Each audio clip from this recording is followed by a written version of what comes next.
In response to that, I'm not authorized to speak on behalf of Senator Marcoleta. No? Kaibigan natin yan, pero hindi ko siya kliyente. But from a strictly legal point of view, there is a misconception among the uninitiated na kapag nagbigay ka ng pera sa isang public official, that is graft. That is not the case. May qualification yan. By reason of his office. Ano yung by reason of his office? Office hindi yung opisinang physical o yung title niya. By reason of his function. Office can also mean function. Google niyo yan sa Merriam-Webster's Dictionary kung anong ibig sabihin ng office. Yun po ang ginamit ng batas. By reason of his office. By reason of his function. What do you mean by that? Binigyan mo siya ng pera kasi may gusto kang gawin na within his powers nakapalit ng pera. Okay. Bakit binigyan ng pera si Senator Marcoleta? May hiningi bang kapalit? It is not by reason of his office. It is by reason of his candidacy. Okay. Meron ding precept sa legal hermeneutics or legal statutory construction. Construction, hindi yung construction ng bahay. Interpretation. Ang batas, kapag iyong ini-interpret, hindi mo ini-interpret in a vacuum or in isolation. Titignan mo yung related laws.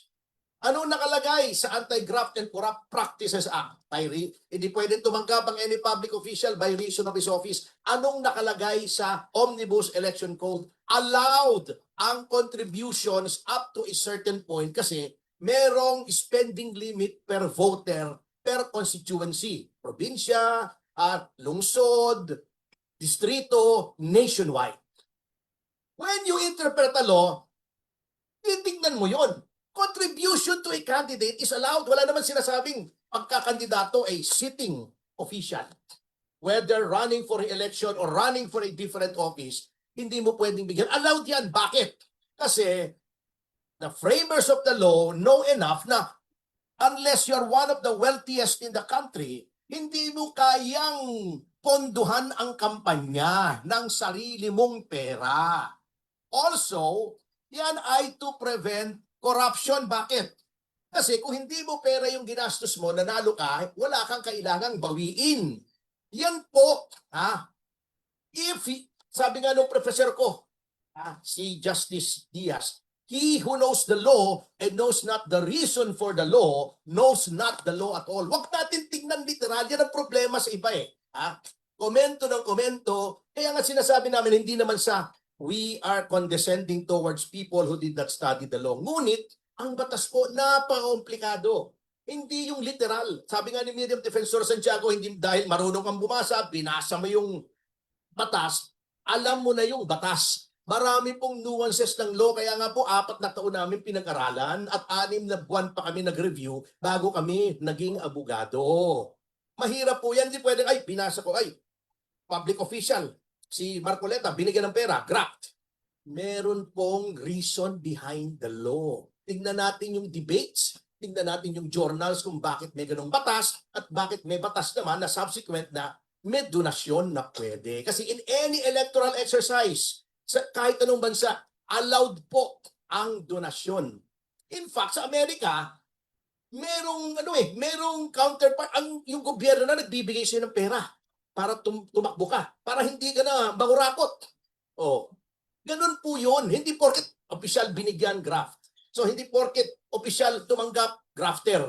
Hindi po ganun kasimple yun. Things are not as simple pagdating sa batas. So yun po yung sinasabi namin. Tama si kasamang Mike, kung lahat ng tumanggap ng kontribusyon ni may plunder, tignan natin lahat ng SOSE. Huwag mo sabihin hindi tumanggap si Soto, si Lacson. Di ba? Ba't hindi plunder yun? Di ba nakaupo sila? Si Lacson yata hindi, may SOSE sila. May SOSE sila. Kung yung lahat ng nakaupo na nagre-election o tumakbo ng ibang posisyon ay grafter o blunderer pag tumanggap ng pera, ang dami niyan. Kasuhan nyo lahat. Hindi pwedeng selective ang justice. Hindi pwedeng kung sino lang kasuhan. At yan ang ulitin ko ha, I told you so. Sinasabi ko na sa inyo, magiging kamoting kahoy ang Office of the Ombudsman kapag si Boying Remulla ang nilagay nyo dyan. Kaya we moved heaven and earth para hindi siya mailagay. Not for us, but for our country, para hindi masira yung institusyon natin.